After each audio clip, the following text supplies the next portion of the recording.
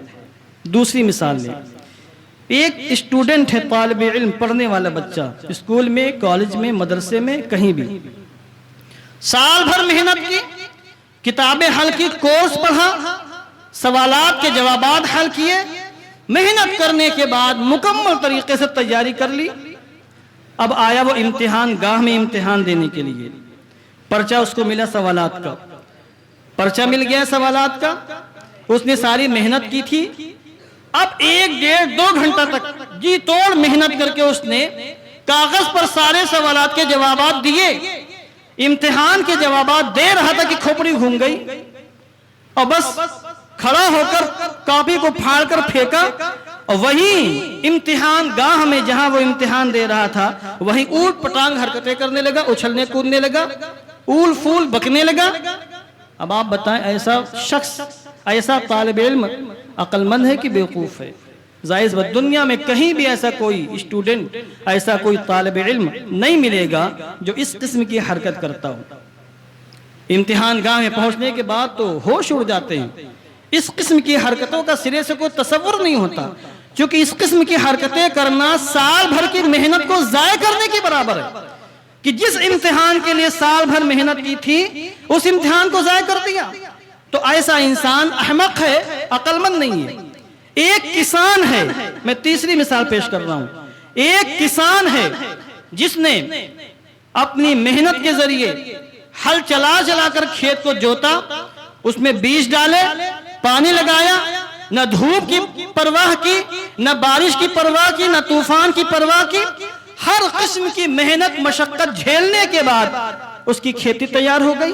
4 5 6 مہینے کے بعد جب اس کی کھیتی تیار ہوئی، پیڑ لہلہانے لگے اور غلہ نکلنے کی باری آنے لگی، تو پھر وہ ہنسیاں لے کر، پھر وہ اوزار لے کر کھیتی میں پہنچا اپنے کھیت میں، اور ایک طرف سے اپنے درختوں کو کاٹ کر پھینکنا شروع کر دیا۔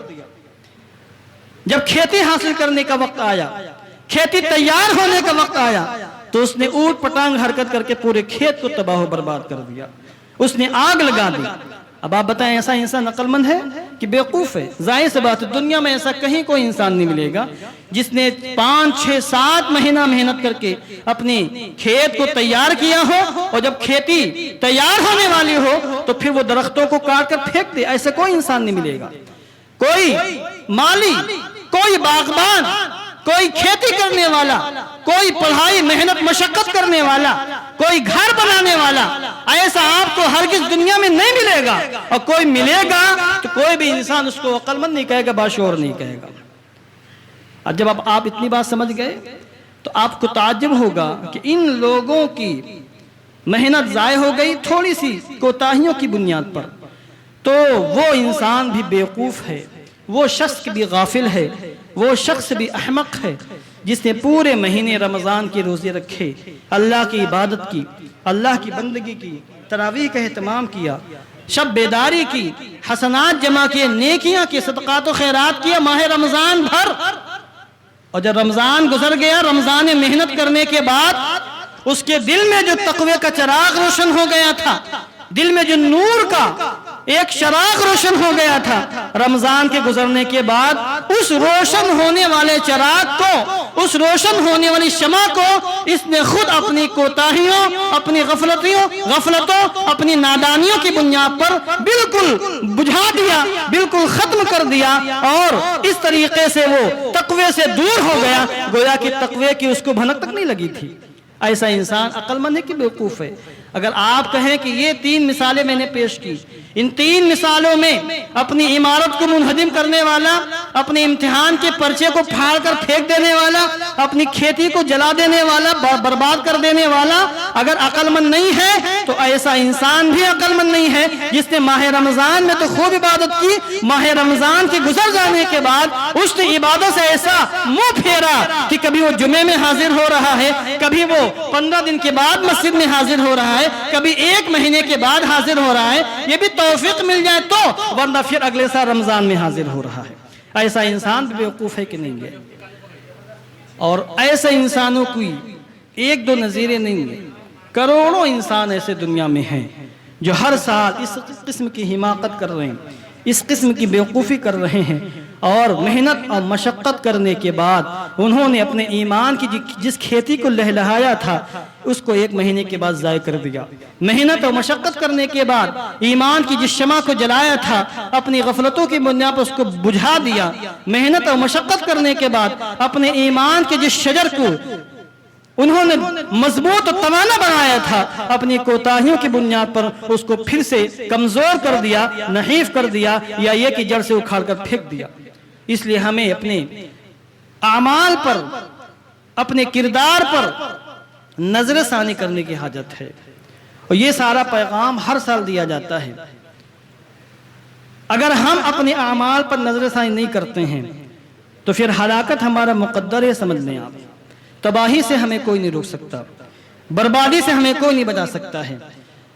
اس لیے ہمیں چاہیے کہ ہم نے اپنی محنت کے ذریعے تقوی کا جو چراغ روشن کیا ہے یہ چراغ سال بھر روشن رہے. جس طرح ماہ رمضان میں ہم نے روزوں کا اہتمام کیا، اور روزوں کا اہتمام کرنے بعد بے حیائی کی کاموں سے بچے، چغلی غیبت سے بچے، لڑائی فساد سے بچے، قتل و غارت گری سے بچے، دیگر حرام کاریوں سے بچے، رشوت لینے رشوت دینے سے بچے، شراب نوش سے بچے، زنا و بدکاری سے بچے، اور دیگر حرام کاریوں سے بچے. ماہ رمضان کے بعد بھی اسی طریقے سے ہم بچنے کی مکمل کوشش کریں. ہم اگر کوشش کریں گے اللہ ہمیں توفیق بھی عطا فرمائے گا. بندہ کوشش کر سکتا ہے، توفیق من جانب اللہ ہے.